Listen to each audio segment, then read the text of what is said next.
Bonjour, dans cette vidéo, on va étudier le mouvement des projectiles dans un champ de pesanteur uniforme. Donc, je dessine ici le repère X, O, Y. Ici, on a le vecteur unitaire I, le vecteur unitaire J. Quand on étudie le mouvement des projectiles, c'est-à-dire on étudie le mouvement des corps en chute libre. Si on a un projectile lancé à partir du point O, par exemple, lancé avec une vitesse V0, ici une petite remarque, quand on lance un corps, on lui communique une vitesse et non pas une force. Donc, on le lance à partir de haut avec une vitesse V0 faisant un angle alpha avec l'horizontale. Et ça, c'est la représentation du projectile. Bien. Je commence par déterminer les conditions initiales. On a deux conditions initiales. Quelles sont ces deux conditions initiales? On a le point de lancement, c'est-à-dire le vecteur position initiale. Et on a le vecteur vitesse initiale. Je commence par le point de lancement. C'est le point O ici de coordonnées 0, 0. C'est-à-dire, si je considère le point G0 comme centre d'inertie du projectile à l'instant T0 égale 0, qui correspond au point de lancement, le vecteur position OG0 a pour coordonnées x0 égale 0 et y0 égale 0. La deuxième condition, le vecteur vitesse initiale, la vitesse initiale V0, qui a pour coordonnées V0x et V0y. Quoi égale V0x? V0x, c'est V0 fois cosinus de alpha. Pourquoi? Puisque la projection de V0 sur l'axe des x s'écrit V0 cosinus de alpha. V0y, de même, c'est V0 sinus alpha. Donc, ce sont les conditions initiales. Maintenant, la deuxième étape. L'objectif de la deuxième étape est de déterminer, premièrement, les équations paramétriques ou bien les équations horaires, l'équation de la trajectoire et les coordonnées des points caractéristiques. Je commence par les équations paramétriques.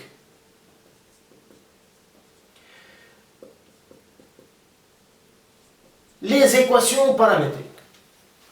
Tout d'abord, on définit le système étudié. On a le projectile ici. On choisit le référentiel terrestre supposé galiléen toujours. Le bilan des forces. Quelles sont les forces extérieures exercées sur le projectile? On a ici, en réalité, deux forces. Le poids et la résistance de l'air. C'est-à-dire, par exemple, si on jette le crayon, ce crayon, il est soumis à deux forces. Le poids et la résistance de l'air. Mais ici, la résistance de l'air, elle est négligeable devant le poids. C'est-à-dire, le projectile est soumis à une force unique qui est son poids. Utilisons maintenant la deuxième loi de Newton. Sigma F extérieur égale à M fois AG. On a une seule force qui est le poids. Donc M fois G, le poids, est égal à M fois AG. Ici, je peux simplifier M et M, puisque M est un terme non nul. On aura AG égale le vecteur G. Ici, le vecteur G, c'est le vecteur champ de pesanteur. C'est un vecteur qui est de direction verticale et de sens vers le centre de la Terre. Puisque A, l'accélération, elle est égale à G, le vecteur accélération égale vecteur G, donc ces deux vecteurs sont collinéaires et de même sens et de même module, même direction, même sens et même module. Donc, Suivant les coordonnées I et J, le vecteur A s'écrit moins G suivant J, puisque l'abscisse du vecteur G est nulle. L'ordonnée, c'est moins G. Et pourquoi le moins ici? Puisque G, le vecteur G et le vecteur J, comme on observe ici, sont de même direction, mais de sens contraire. C'est-à-dire, le signe moins signifie que ces deux vecteurs sont de signe contraire. Alors, le vecteur accélération AG possède deux composantes.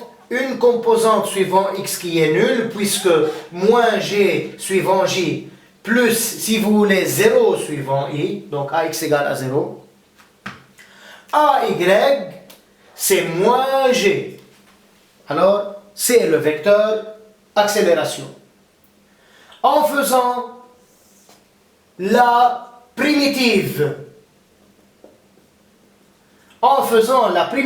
du vecteur accélération A, on aura le vecteur vitesse V. Pourquoi? Puisque le vecteur AG est la dérivée du vecteur vitesse. Donc, les coordonnées de V sont Vx et Vy. À quoi égale Vx? Vx est la dérivée de AX, pardon, la primitive de AX. Et puisque AX égale 0, la primitive de 0, elle est égale à une constante. D'où vient cette constante? À quoi égale cette constante? Elle est égale à V0x, puisque c'est le vecteur vitesse. Toujours, on regarde la condition initiale. Donc, c'est V0 cosinus de alpha. De même, Vy est la primitive de AY. C'est moins G fois T. Ici, l'inconnu, c'est T, ou bien la variable est le temps T. Plus une constante toujours. Cette constante, elle est égale à V0Y, pour la même raison. Donc, plus V0 sinus alpha. Faisons la primitive une deuxième fois. On aura le vecteur OG qui est le vecteur position du projectile à un instant T qui est quelconque. Comment on détermine OG? OG est la primitive de V qui a pour coordonnées X et Y. X, c'est la primitive de V0 cosinus alpha, c'est-à-dire V0 cosinus alpha T plus une constante. Cette constante, elle est égale à x0 puisque c'est le vecteur position OG0 d'après la condition initiale, donc plus 0. On peut enlever le 0 ici.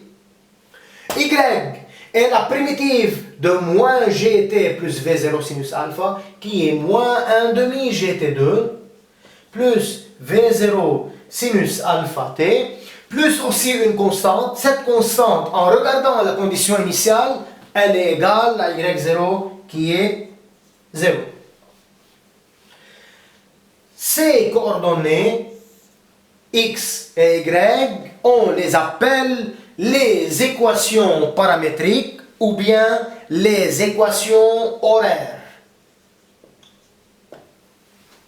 Maintenant, comment on cherche l'équation de la trajectoire? En observant la figure du document, la trajectoire est bien une parabole. Donc, on va la démontrer. Je commence à partir des équations horaires. On a x égale V0 cosinus alpha t, y égale moins demi gt2 plus V0 sinus alpha t.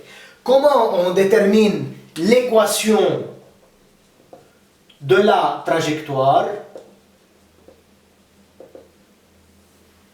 La méthode, c'est d'éliminer t entre x et y, puisque l'équation de la trajectoire, c'est une équation entre les coordonnées, entre x et y. Donc, c'est une équation qui est indépendante du temps. Alors, il faut éliminer t entre x et y.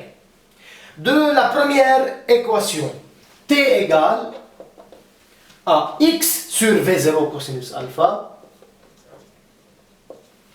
Et je la remplace dans la deuxième. Donc, je note La première équation 1, ici c'est 2. Donc, on la remplace. On remplace t dans l'équation 2, c'est-à-dire à la place de t dans y. On aura y égale moins 1 demi g fois t2, c'est-à-dire fois x2 sur v0 carré cosinus carré alpha plus v0 sinus alpha fois t, c'est-à-dire fois x sur v0 cosinus alpha. Je vais effacer ici. Ici, je peux simplifier v0 et v0. Donc, y s'écrit, y égale à moins g sur 2 v0 carré cosinus carré alpha x2 plus ici sinus alpha sur cosinus alpha, c'est tangente alpha, donc plus tangente alpha fois x. Et c'est l'équation de la trajectoire. C'est une équation entre y et x. Et alors, c'est une équation du second degré de la forme ax2 plus bx plus c. Ici, c est nul. C'est bien une parabole. Donc, de la forme, si vous voulez, ax2 plus bx plus c qui est 0. C'est l'équation d'une parabole. Alors, on a déterminé dans ce cas l'équation de la trajectoire. Arrivons maintenant à déterminer les coordonnées des points caractéristiques. Quels sont les points caractéristiques?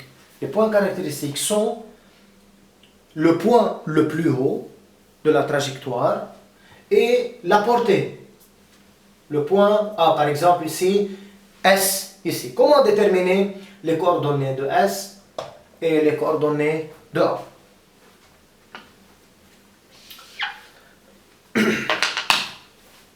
Tout d'abord, une petite remarque. Le vecteur vitesse, il est toujours tangent à la trajectoire. En tout point de la trajectoire, comment on représente le vecteur vitesse? Il est tangent à la trajectoire. C'est-à-dire ici, au point S, le vecteur vitesse, il est tangent à la trajectoire. Il est aussi parallèle à l'axe des X. Quand un vecteur est parallèle à l'axe des X, c'est-à-dire son ordonnée est nulle. Alors, Vy égale à 0. Et ça, c'est Vy. Moins Gt plus V0 sinus alpha. Donc, moins Gt plus V0 sinus alpha égale à 0. Qu'est-ce qu'on cherche? On trouve T. T égale V0 sinus alpha sur G. Bien. Maintenant, pour déterminer les coordonnées de S, il suffit de remplacer T à la place de X et de Y dans OG. Moi, je vais remplacer T dans OG, dans Y, pour déterminer l'altitude maximale atteinte par le projectile qui sera appelée la flèche du tir. Donc, je remplace T dans Y. On remplace T dans Y de OG et non pas dans Y de la trajectoire, puisque Y de la trajectoire est indépendant du temps. On aura Y égale moins 1 demi G T2, c'est-à-dire V0 carré sinus carré alpha sur G2 plus V0 sinus alpha T, V0 sinus alpha fois T, c'est-à-dire V0 sinus alpha sur G.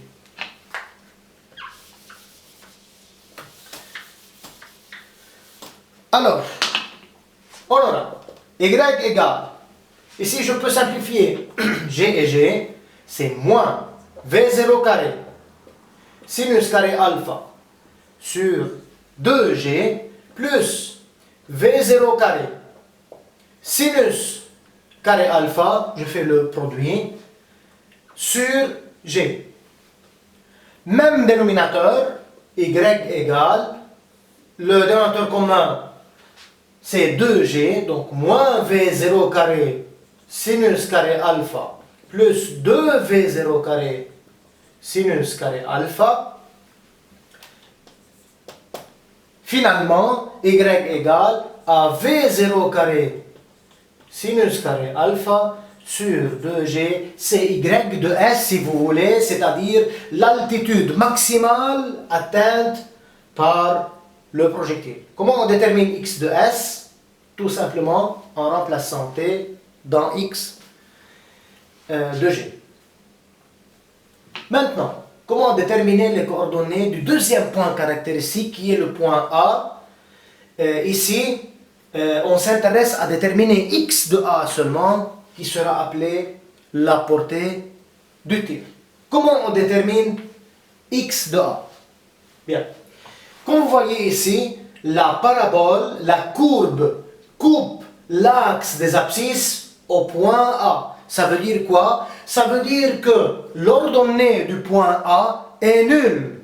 Donc, je regarde l'équation de la trajectoire, c'est Y de A qui est égal à 0. Donc, j'écris Y égale à 0, Y de la trajectoire.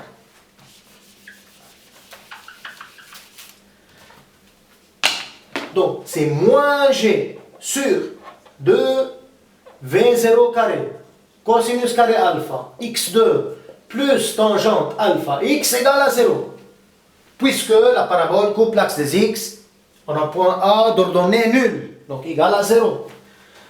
Je prends x en facteur, moins G sur 2V0 carré, cosinus carré alpha x, plus ici sinus alpha sur cosinus alpha, égal à 0.